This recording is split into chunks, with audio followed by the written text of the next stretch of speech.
ইরানের ওপর মার্কিন যুক্তরাষ্ট্রের চাপিয়ে দেওয়া অন্যায্য যুদ্ধের অবসান ঘটতে যাচ্ছে তেহরানের বিজয়ের মধ্য দিয়ে।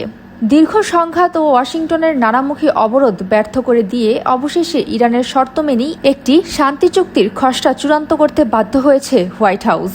কূটনৈতিক সূত্রগুলো নিশ্চিত করেছে সবকিছু ঠিক থাকলে আগামী রোববার সুইজারল্যান্ডের জেনেভায় এই সমঝোতা স্মারকে সই করবে উভয় পক্ষ।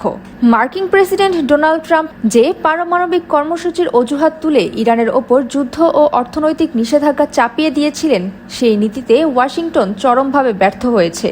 চূড়ান্ত হতে যাওয়া এই সমঝোতা স্মারক অনুযায়ী ইরানের বন্দরগুলোর ওপর থেকে মার্কিন যুক্তরাষ্ট্র তাদের সমস্ত অবৈধ অবরোধ প্রত্যাহার করে নিতে বাধ্য হচ্ছে।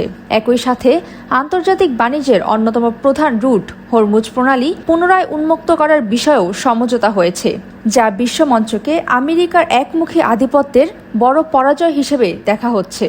চুক্তি চূড়ান্ত হওয়ার মুখে ইরানের রাষ্ট্রীয় টেলিভিশনে দেওয়া এক ভাষণে দেশটির পররাষ্ট্রমন্ত্রী আব্বাস আরাকচি স্পষ্ট ভাষায় ঘোষণা করেছেন, যুক্তরাষ্ট্রের সঙ্গে এই যুদ্ধে ইরান বিজয়ী হয়েছে। তিনি উল্লেখ করেন, ওয়াশিংটনের এত বড় সামরিক ও অর্থনৈতিক চাপের মুখেও ইরান নতি স্বীকার করেনি, বরং এই সংঘাতের মধ্য দিয়ে তেহরান মধ্যপ্রাচ্যে আরও শক্তিশালী পরাশক্তি হিসেবে আত্মপ্রকাশ করেছে।